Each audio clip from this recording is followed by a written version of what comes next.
भयानक गर्दी आहे. प्रत्येक ठिकाणी जिथे जाल तिथे गर्दीच गर्दी. आणि अशा ह्याच्यामध्ये लहान मुलं कोणाचं तरी हरवले अशा प्रकारचे अनाउन्समेंट होते.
नमस्कार. गणपती बाप्पा मोरया. गणपती बाप्पा मोरया. खास लालबागच्या राजाचं दर्शन घेण्यासाठी आम्ही आज निघालो.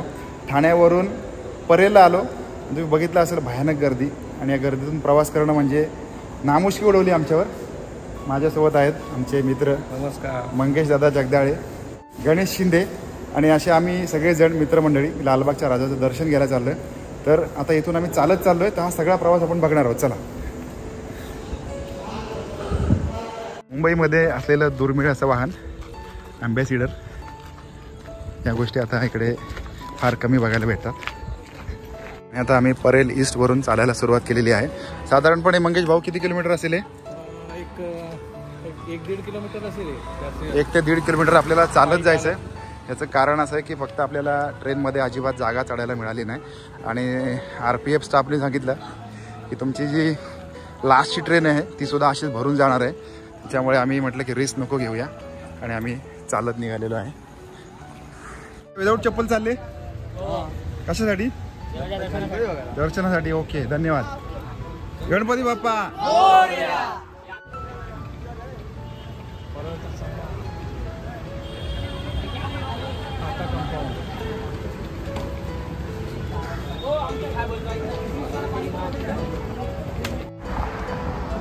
जेरवाई वाडी हॉस्पिटलची बिल्डिंग.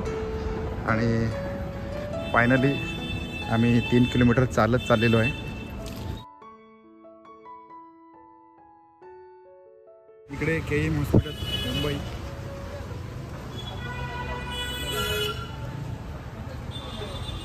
आपत्कालीन विभाग आणि फार जुनं असं हॉस्पिटल आहे. त्याच्यामुळे जरी आपण मुंबईच्या जवळ राहत असलो तरी पण ह्या गोष्टी आपल्याला माहिती पडत नाहीत, कारण आपण या भागात फिरत नसतो.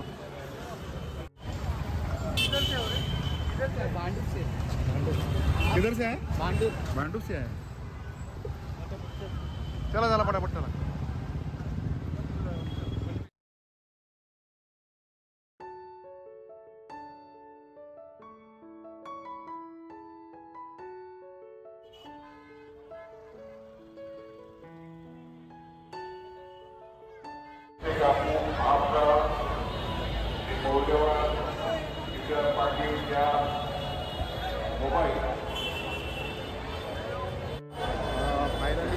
दर्शनासाठी आम्ही आलेलो आहे.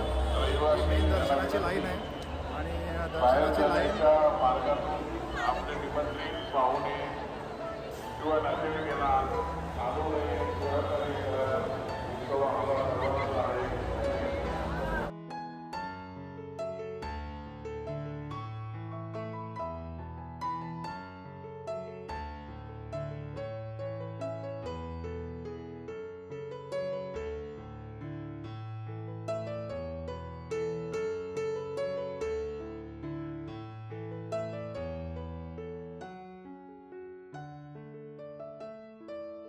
एवढ्या गर्दीमध्ये आम्ही कुठे चाललोय माहिती नाही, पण आता या बाजूला लाईन आहे, जी दर्शनाची लाईन आहे, त्या बाजूला आता आम्हाला जायचंय.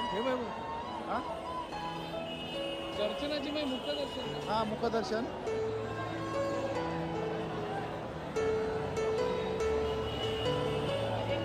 रात्रीचे 2:30 वाजलेले आहेत आणि तरी पण तुम्ही बघू शकता या भागामध्ये गणेशगंजीचा राजा असेल किंवा लालबागचा राजा असेल, या सगळ्या राजांच्या दर्शनासाठी इतकी मोठी गर्दी.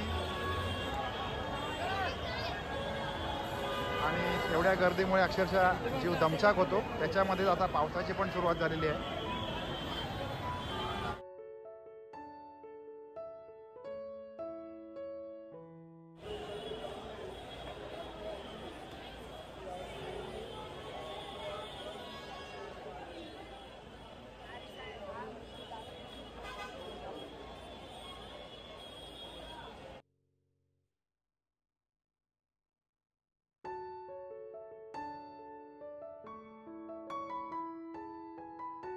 ते बघू शकता किती आकर्षक अशी रोषणाई या ठिकाणी केलेली आहे.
ही बघू शकता ही लाईन संपूर्णपणे लालबागच्या राजाची आहे. त्याच्यामुळे इथून दर्शनासाठी तुम्हाला इथून पुढे 4 ते 5 तास उभं राहायचं आहे. त्याच वेळेला तुम्हाला दर्शन मिळणार, ते पण मुखदर्शन मिळणार.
गर्दी बघू शकताय, संपूर्ण गर्दी भयानक गर्दी आहे. प्रत्येक ठिकाणी जिथे जाल तिथे गर्दीच गर्दी. अशा ह्याच्यामध्ये लहान मुलं कोणाकडे हरवले अशा प्रकारचे अनाउन्समेंट होते.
काय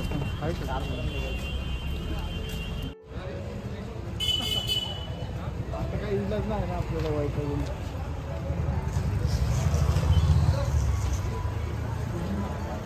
झोपला मग किती वाजले झोपणार नाही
मित्र हो, अशी ही मुंबई जी माणसाला जीवनाचं वास्तव दाखवते.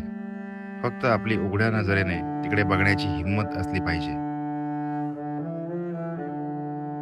सगळ्यांना नमस्कार. लालबागचा राजा आणि त्याच्या अवतीभोवतीचे गणपती बघण्याचं आज खरं तर नियोजन आमचं होतं. त्यासाठी आमचे एक सहकारी गणेश शिंदे, त्याच्यानंतर मंगेश दादा जगदाळे असे आम्ही सगळ्यांनी नियोजन केलं आणि ठाण्यावरून निघालो आणि परळपर्यंत येऊन पोचलो आणि तिथून चालतच हे सगळा जो थकून बागून सगळे गणपती फिरलो, अवतीभोवती फिरलो. आम्ही खूप प्रयत्न केला की आम्हाला कमीत कमी मुखदर्शन तरी मिळेल, पण मुखदर्शन त्याचासुद्धा लाभ आम्हाला घेता आला नाही. त्याच्यामुळे त्याच्या अवतीभोवतीचे जे काही मोठमोठे मानाचे गणपती होते ते मात्र गणपती बघण्याचा आम्हाला आज आनंद किंवा त्याचं दर्शन मिळालेलं आहे.